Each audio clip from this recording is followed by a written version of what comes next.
Aloha,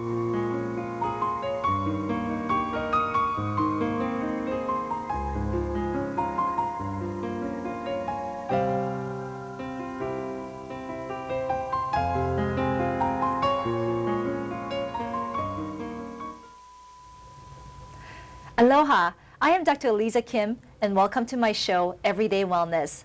The purpose of this program is to empower you and inspire you to nurture your soul and to take control over your wellness and your health, physically, mentally, emotionally, and spiritually.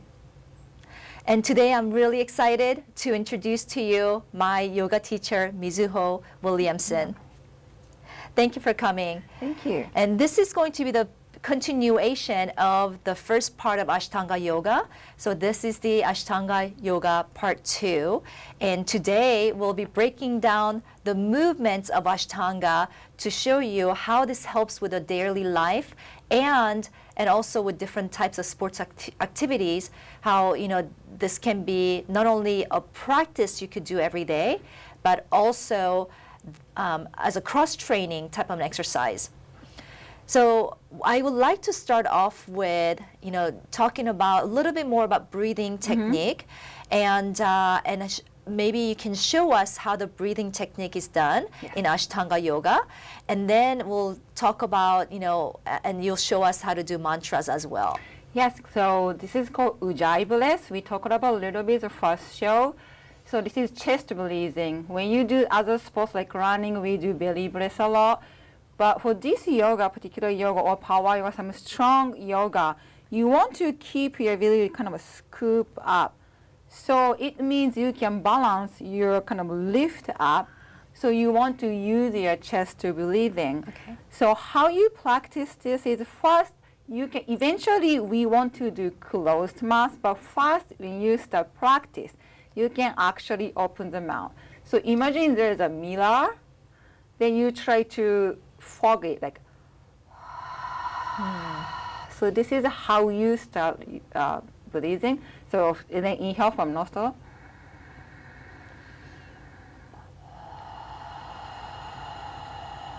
So you can hear the sound. So then you want to create this sound back of the throat, not like open mouth eventually. Right. So bring in one hand on your stomach, a little below from your navel, then one hand from your chest, like upper chest. Then try to not to move this belly as much as you can. Then try to open up here, so inhale. Exhale.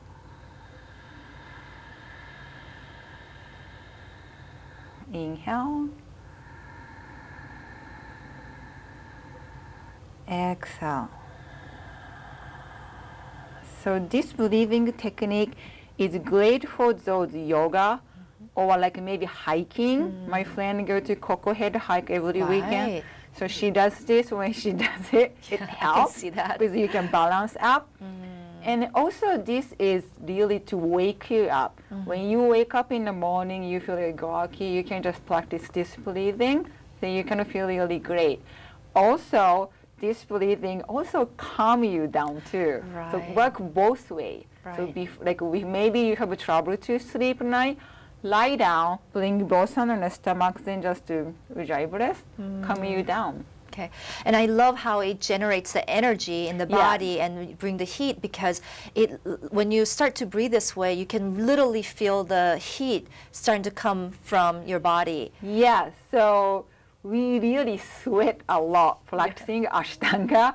We don't even need to heat the room. So I sweat like after my own practice, people ask me like, did you just take shower? Because really it's dripping. Right.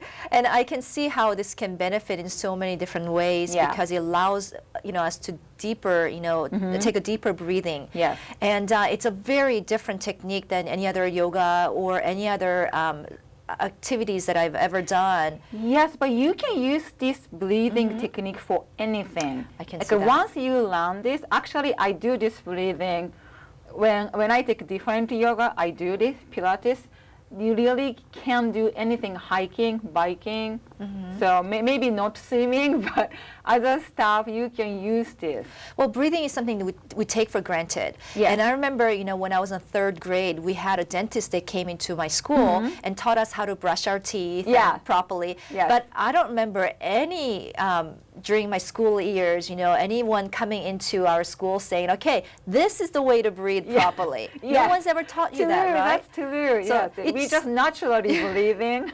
And we think, that is a correct way, but many of us, take way too shallow breath. Yes. And it affects us.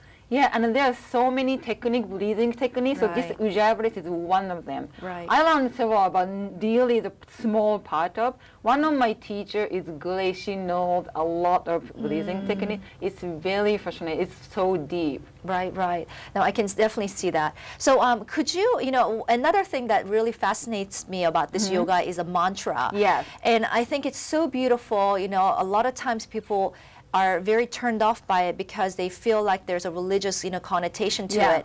However, can you demonstrate us, it's very spiritual and Yes, so this is nothing related to religion or anything, but this mantra you can use for any kind of yoga too, but particularly we use this for Ashtanga for opening. Just to bring the meaning is just honor our Asian, thank you for bringing this great practice for us.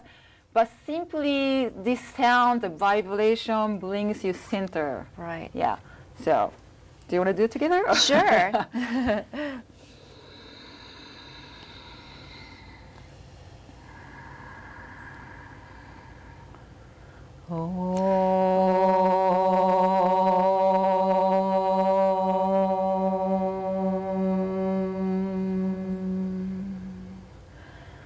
Vande Guru Nan Charanaravinda Sandarashita Swatama Sukada Bodhe Nishyase Jangarikae Mane Samsara Halahala Moha Shanti Abahu Purusha Kalam Shankara Chakala Siddharina Sahasra Shlasam Shwetam Paranamami Patanjali.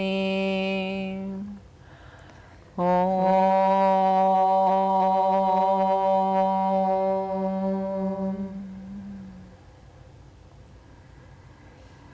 So again, this is really one mantra. Just so many mantras, thousands of mantras. Well, I love how, in that few, minutes or seconds, it allows you to get centered very really fast. centered, go into your side. Right. So this is really the mostly main part of practice yoga. Find yourself, go deep into yourself.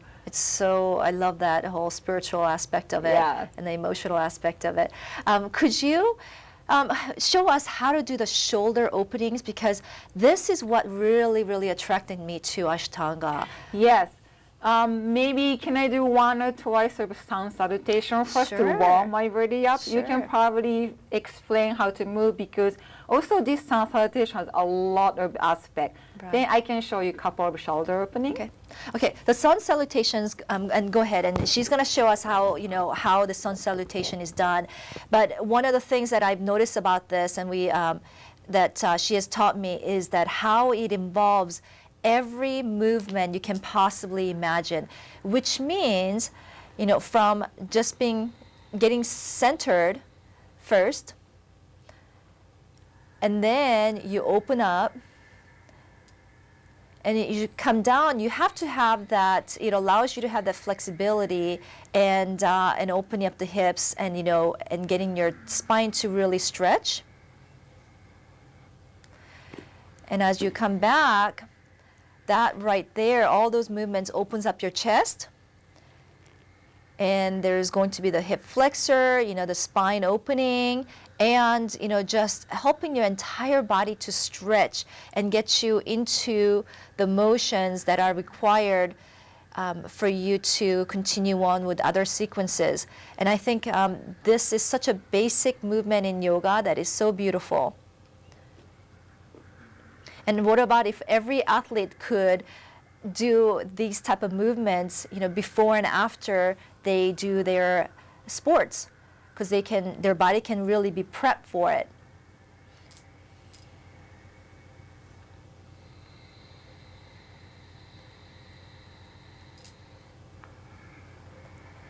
And as you go into,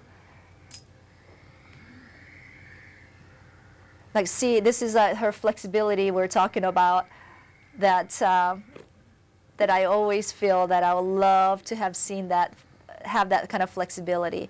But really open up the chest.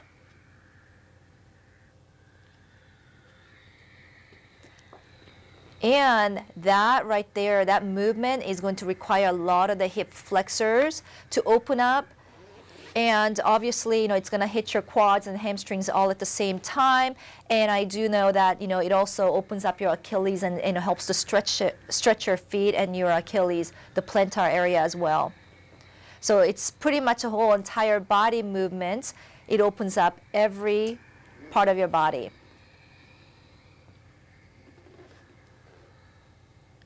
So this was to prep for, you know, just kind of show you how the shoulder opening can be prepared, you know, this way. And it's it's incorporated into a combined movement. But then she will show us, you know, how to isolate those shoulders to open up.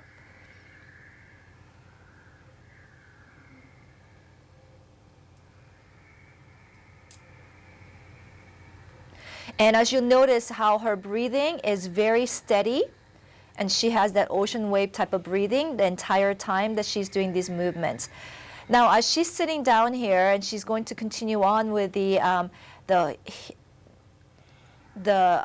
shoulder opening in the chest, what I like to know is how's that, can you just maybe demonstrate maybe how this shoulder, Shoulders, yes. So this is very basic. It's not even the Ashtanga yoga pose, but people, you probably will not see your shoulders really in. Yes. So very easy way is just breathe, open, and then feel your shoulder blade, scapula move, just like this movement.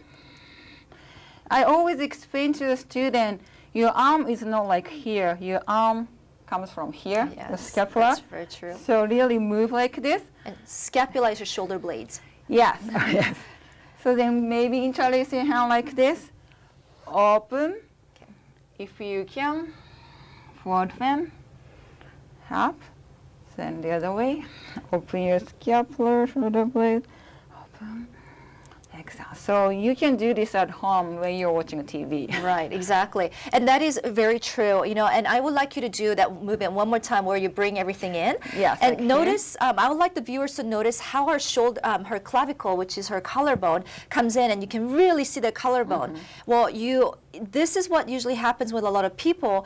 It completely dislocates the whole clavicle area, versus when she opens it up, notice what happens to the clavicle and her shoulders. It situates the clavicle in a completely different way. So you can see how, you know, this is just like, you know, we talked about from the other shows. Very, very important to open up the shoulder and the shoulder blades. Yeah, some people just so used to it. Yes. You sit like this, you walk like this, and come to yoga class like this, sit like this. And then I just sometimes push your back and open this. Yes, Yes. open it. But some people cannot. Yes. You know, Because your body is so like kind of Right. flows like this. Right. So I really help them to rotate your shoulder light way, then open up. So this one and also this one. So just so many people who can't Yes. do this. Connect on the back Yeah, side of it. so I recommend to bring some towel. Uh-huh. So grab a towel like this and walk in Yeah, hand. yeah, yes. Then eventually you can do this. And open it up. Yeah, then Yes. both way. Yes. So again, like any dimension, like this way, and also shoulder. You should be able to move your shoulder like this, not Right. only this way. This way. That's what we're talking Yeah. about Yes. incorporating every dimension of Yeah. the body. So let's go into the the thoracic rotational movement. So we do this one, Richardson C as the first show. But before we do this, there are a couple of other ones. She's Yeah, I can Yes. take the mic off, then I will show. so she can show us the movement.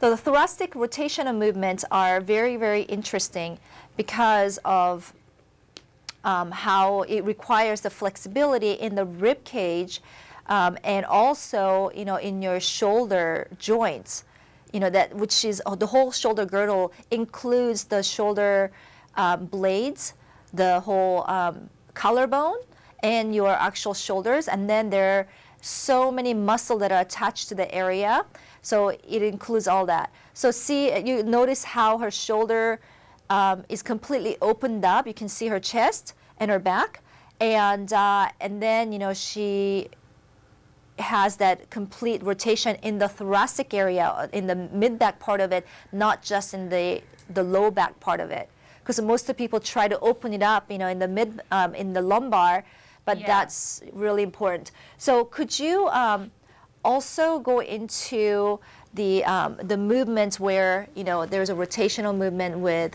the arms?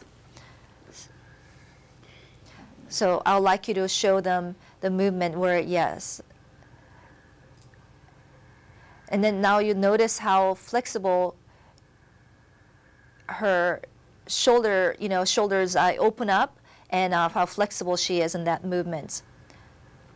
So from some of the modifications in other movements, that you can actually get your hands to, there are so many different variations to opening up this shoulder.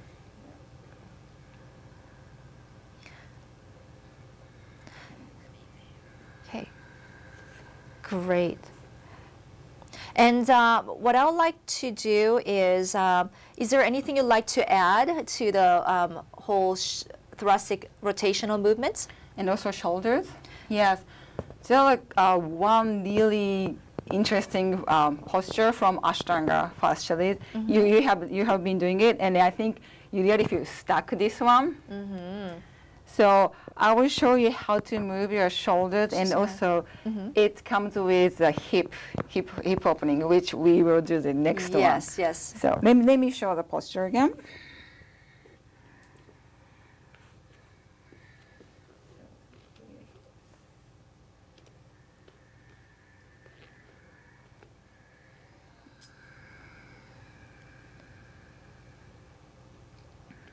So notice how she not only has opened up her entire shoulders, so her arms come back, but you'll also notice how her hips have to open up in order for her to be able to bend forward this way. Her body is literally folded in half. Now, obviously, this is not easy for most people, but it's something that can be done, and there are a lot of different modifications that you could use to get to that movement. Yeah, like from here, this is the easy one. Yes, and see the grace that's in this movements that she's doing. So it does not have to be, all about, like maybe power through these movements, and it's not about, pushing yourself through it. But there's definitely a certain amount of grace that goes with it, and it's like a dance, pretty much. So the hip flexors and the opening part of it is going to be really about and opening this whole hip area. Even in your knees, this will help with any kind of knee injuries that you may have, because many of the knee issues will come from having the hips being way too tight. And this will come from, a lot of the sitting motions, at a desk in this position. And this is one of the most detrimental positions, for your body, just being able to, just sitting like this 8 hours a day. And next thing you know, because these muscles right through here, the psoas muscle and everything else will start to contract, and people have a really, really difficult time opening up their hips. So I would like you to maybe show, what we can do to, on a daily basis to, progress into, getting your hips to open up. Yes, the hips and also knees are so related. But as you can see, knee joint can move only this way, one way. Right. But hip is rotate. Yes, it does. So you don't want to push knee like this way. What's more should come from there. But a lot of people try to push knee. That's why people get injured on the knee.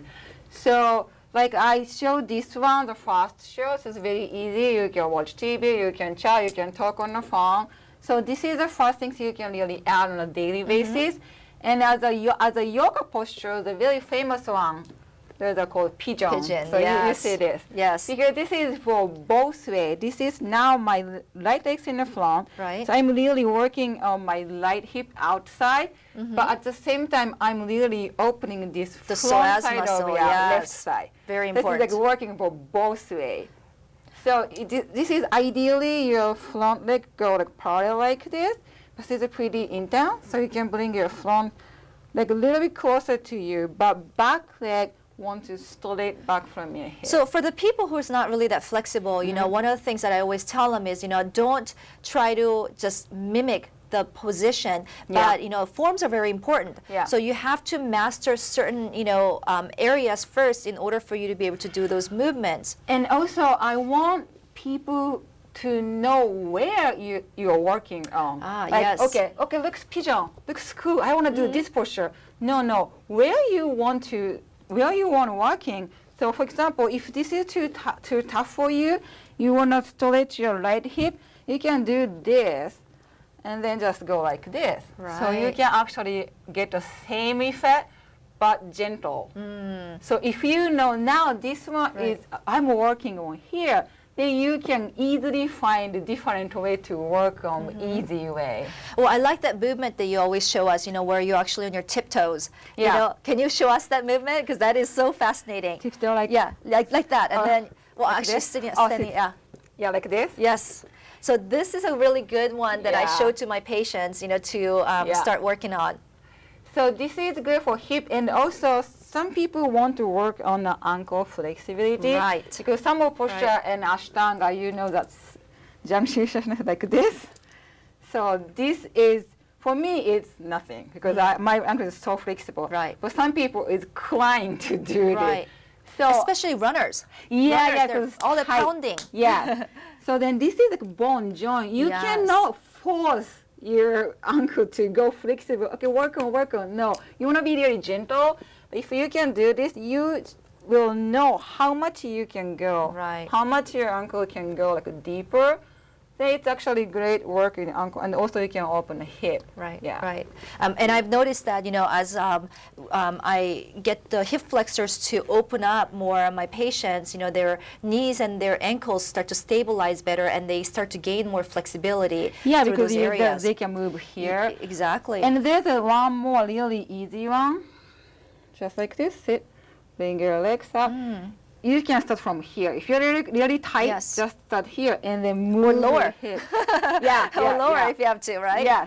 Yeah. But once you get more flexible, so we always say this is like your baby. Yeah. So cuddle your cool. baby. Okay. So gentle because this is your baby. You don't want Yes. to do it. You don't want to Yes. yank this, right? So you can do this and do this. Then eventually, like we practice, like bring your legs Yes. behind your Okay, head. do that movement, please. Okay, that's incredible.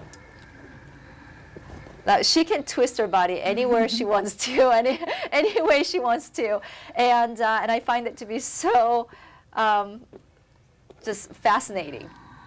And I don't know. I wonder how many years it's gonna take me to learn all those moves. Well, like it's really every day. No, just keep doing it. Right. And then this is not the goal. Like people, oh, I want to do this for sure. It's kind of result if I just like keep practicing.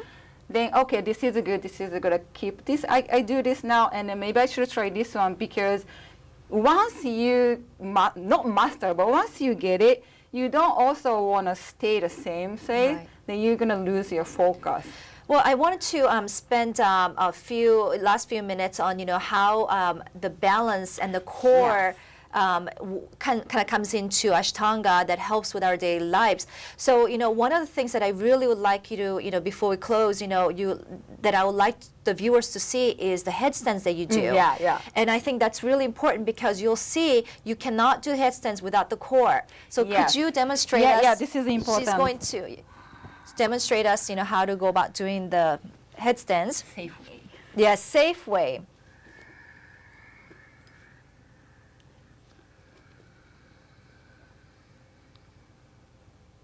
And see how that right there is all core. And to be able to stand completely straight like this is all in the core.